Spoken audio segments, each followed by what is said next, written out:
I went down the path of trying to create business plans and do a program of basically explaining some of the basic tenets of business for the PCS, and that was my master's thesis program. And have I got everybody? Yep. Okay. That process took me through two different things, and those of you, I think Jerry Heffling probably was involved in paying attention to it, and I'm sure that George and maybe Jacques have got a copy of the flat rate manual. But when we created the flat rate manual, I tried to do basic business overview, and I didn't get really complicated in it. I talked about all of the things that you have to think about when you're going to create your own business, and a lot of guys jump from being a club maker to wanting to be in the business of club making, and that business of going from maybe a hobbyist to a business person isn't a good jump. It's hard to do. And so we basically went through a lot of things in probably the first 50 pages of the flat rate manual, talking about a number of projects that you're going to do. And basically, you know, when you go into business, everything that you do in the business has to be a part of a program. You have to sit down and say, you know, how much is it going to cost me to pay rent for a retail space, or am I going to own the retail space? How much am I going to have to pay for things like electricity and water and the regular utilities? What do I have to pay for my phone company bill every month? Am I going to make the decision to spend $200 a month for a yellow page ad, or am I going to go somewhere else, or am I going to look for an ad in maybe the yellow pages of golf? Am I going to go to a local marketing program, do TV advertising, and then other little things that we never really think about when you talk about going into business. But you know, the cost of a cash register, maybe a computer to operate with an operating system that allows you to control your expenses, things like paying for toilet paper and a mop and a bucket to do the floor every night, or a vacuum cleaner. So a lot of that information wound up in the first portion of the flat rate manual. And then the last half of that was how to charge appropriate amounts. But the reality is that when I see somebody saying to me, oh, I want to be in business, I really love what I'm doing here, I have to think in terms of, have you figured out what it takes to be in business? So in that regard, I think I'd like to maybe just jump off and say, you know, among the panelists here in the questions that you guys can bring up, I'll be happy to try and answer information about starting a business. One of the things that I would caution you to do, though, is after you go beyond what we say here, or after we go through things in this webinar, do consult with an accountant, consult with an attorney if necessary, and make sure that you have the appropriate materials in terms of zoning and business licenses for your state. And then the other thing that I think that you probably are going to have to pay attention to are things like liability insurance. And there are a number of companies that handle it, and a number of different ways to go about that, and I think we'll get into that later. But those are the kind of the cautionary things that I'd like to talk about.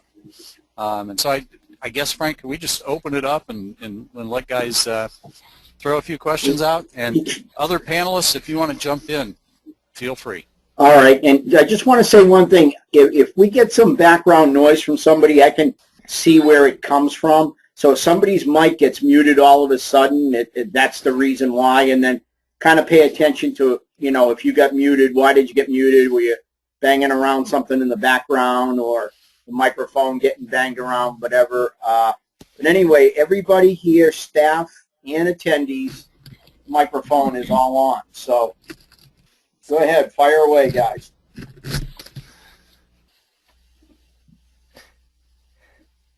Well, I had a question regarding doing some. Excuse me. Go ahead, right ahead. Oh, thank you. I had a question regarding the insurance. I had looked into doing that, and do you get separate insurances, like one for liability and then one for your equipment? Mine's all in one policy, Ryan. The equipment and the value of the customer's clubs that I have on hand and the liabilities all in the same policy. Gotcha. Yeah, because I had tried calling, my regular insurances through State Farm, but they don't really handle stuff like that. It seems like it's a pretty select market. The only person that actually gave me a quote was like a really big company, Brown and Brown. I forget who the actual the underwriter would be, but yeah, it was, calling around. There's not a whole lot that offer it. Well, Ryan, I know that there's a guy named Bob Reese in northern Indiana, and I'm pretty sure he's a member of the ICG. You can contact him. He's a State Farm agent, and I'm pretty sure that he can set you up if State Farm is, in fact, the company that you're thinking about working with. Some of those really large corporations, Brown and Brown, usually wind up being the underwriter and passing off to a smaller agent somewhere. Right. Cool. Thank you. Other opinions? Isn't there a company? Isn't that guy Rademacher or whatever in Louisville? Does he still handle club makers insurance? Yes, He does, Jerry. Yeah. Okay, that's another place to look at. He normally has some pretty good rates. That's that Thoroughbred and Associates, Ryan, that I sent you. Oh, okay. Okay, cool. Thank you. Yeah, then I should have actually. If you can remind me to send an email or something with the contact information. I'm pretty sure I have that still. Thank you. Yeah, Ryan, I just got a renewal. It's my time of year to renew that insurance. I'll just forward you the email that I got, and that'll show you the exact coverage I've got and what the cost is, and give you the guy's contact info. Okay, great. Thank you so much. You bet. Yeah, one thing about Thoroughbred, and I've been using them for years, is that generally it's not like, if somebody were to steal your launch monitor, you're not going to get new replacement value of it. They're gonna depreciate that machine. So I think there might be other companies out there that will replace that or will insure it replacement costs. And the other thing is, my store, a good part of the building is insured by another coverage or another insurance agency. So I have contents and some of the machinery and the simulator and some other things with Thoroughbred, but they will. It's like, if you have a 5-year-old car or a 10-year-old car and it gets stolen or damaged, it's going to be at not at replacement value. It's going to be at the depreciated value. Gotcha. That's the Brown and Brown. They actually asked me the dollar amount and then said they would insure it to that dollar amount. Well, that's good, because you want the dollar amount in case that thing. Yeah, if that were to walk off, that would be a hard thing to replace. Right, and they've gotten smaller. Yeah, yeah.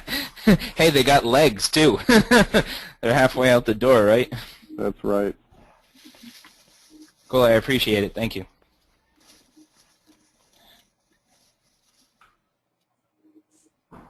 And Ryan, once you once you finalize your insurance, if you go with that Brown and Brown, please share it on the forum, because we may some of us other guys may switch over to that. Okay, will do. Hey, Ryan, where do you that copy stand? should be in your mailbox. I'm sorry, what's that?